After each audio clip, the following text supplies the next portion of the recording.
Hi అండి అందరికీ. మేము ఈరోజు సండే అని చెప్పి మరకతలింగం దగ్గరికైతే వెళ్దాం అనుకున్నాము. సో చాలా రోజులు అవుతుంది అనుకొని, సో అది ఈరోజు అయితే నెరవేరబోతుందన్నమాట. సో మేము ఇస్నాపూర్ నుంచి అయితే స్టార్ట్ అయినాము శంకర్పల్లికి. సో శంకర్పల్లి నుంచి అటు 2 or 3 కిలోమీటర్స్ డిస్టెన్స్లో ఉంటుంది. ఇదైతే భారత్ డైనమిక్స్ లిమిటెడ్, ఇది గవర్నమెంట్కి సంబంధించిన కంపెనీ, ఓడిఎఫ్లో ఉంటుంది. సో చూడండి ఎంత బాగుందో, నాకైతే బయట నుంచి చూసేలాగానే బాగా నచ్చేసింది. సో మేము ముందుకైతే వెళ్తున్నాము. ఫుల్ ఎండ కొడుతుంది, ఎండాకాలం కదా. సో ఫైనల్గానైతే మేము ఖమ్మం దగ్గరికి అయితే వచ్చినాము. ఇదైతే ఎంట్రీ, దేవుడి దగ్గరికి వెళ్ళడానికి అయితే ఎంట్రీ ఇలా ఉంది. సో ఇది చందిప్ప గ్రామం అని చెప్పి అయితే విన్నాను. సో ముందైతే ఒక ఆటో వెళ్తుంది. ఇక్కడనైతే అలాంటి ఫెసిలిటీస్ లేవు, బస్సెస్ డైరెక్ట్. సో శంకర్పల్లిలో దిగి ఒక ఆటో తీసుకొని అయితే వెళ్ళాలి. మేము వెళ్తున్న దారిలో అయితే మాకు పజ్జున్న చైన్లు అయితే కనిపించాయి. చూడండి ఎంత మంచిగా ఉన్నాయో. నాకైతే చాలా హ్యాపీనెస్ అనిపించింది వీటిని చూడగానే, కొంచెం మైండ్ రిలీఫ్ కూడా అనిపించింది.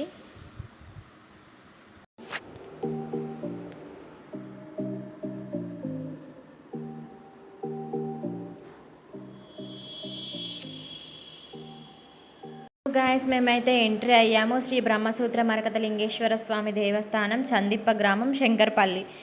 సో గాయస్ మేమైతే చందిప్ప అనే విలేజ్కి అయితే ఎంట్రీ అయితే అయినాము.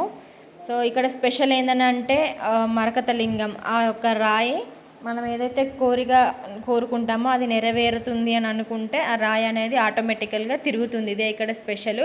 సో ఫస్ట్ టైం వచ్చాము, మాకైతే విలేజ్ చాలా మంచిగా అనిపించింది. మేమైతే మా విలేజ్కి వెళ్ళిన ఫీలింగ్ అయితే కలిగింది. సో ఇక్కడ నుంచి అయితే వెళ్ళాలంట. లోపలైతే తిరుగుడు కొంచెం బాగానే పెట్టారు, కొత్తగా డెవలప్ అవుతుంది రామాలయము. సో మేమైతే కొంచెం ముందుకు వెళ్తున్నాము. ఎండనైతే బాగా కొడుతుంది ఫ్రెండ్స్, ఫుల్ ఎండలో పోయినాం మేమైతే. ఈ ఎండకి ఫోన్ ఎక్కడ పెట్టానో తెలియక డైరెక్ట్ ఆ ఎండకే పెట్టేసిన. మరకతలింగానికి అయితే దారి అయితే చూపిస్తూ ఉంది. సో మేము ముందుకు వెళ్ళాము. విలేజ్ చుట్టూ గ్రీనరీ బాగానే ఉంది.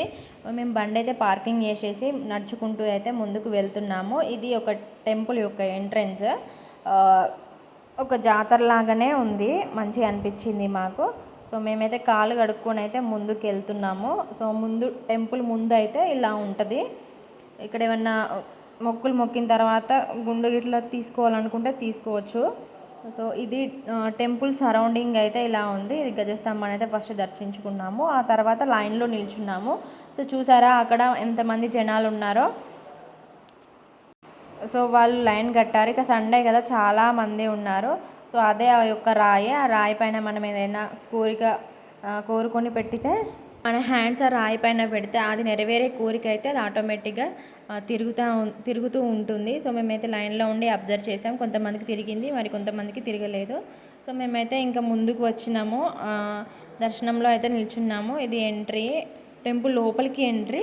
ఫస్ట్ అయితే నందిని దర్శించుకున్నాము. ఇంకా తర్వాత లోపల ఉన్న శివుని దర్శించుకొని బయటికి అయితే వచ్చాము. బయటనైతే శివలింగం ఇలా ఉంటుంది. సో మనం ఇక్కడ కొబ్బరికాయ కొట్టాలి. నేనైతే ఫస్ట్ దేవుణ్ణి దర్శించుకున్న తర్వాత కొబ్బరికాయ కొట్టాలి.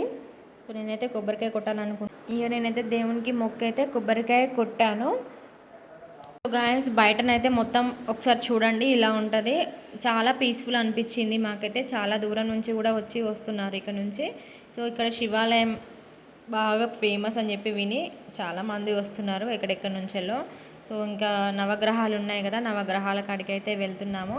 నాకు ఒకటి డౌట్ ఫ్రెండ్స్, ఫస్ట్ నవగ్రహాలని దర్శించుకోవాలా లేకపోతే మెయిన్ దేవుని దర్శించుకున్న తర్వాత నవగ్రహాలను దర్శించుకోవాలనేది కామెంట్ చేయండి. ఇదైతే చుట్టూ గ్రీనరీ ఇలా ఉంటుంది, చాలా మంచిగా అనిపించింది మాకైతే. మేమైతే ఒక విలేజ్లో ఉన్న ఫీలింగ్ అయితే కలిగింది. సో గాయస్ మా దర్శనం అయితే కంప్లీట్ అయిపోయింది. దర్శనం కంప్లీట్ అయిపోయిన తర్వాత వచ్చే దారిలో మాకైతే పజ్జనలు అయితే కనిపించినాయి. ఇదైతే పజ్జన చేయను, ఒక్కొక్కటి చూడండి.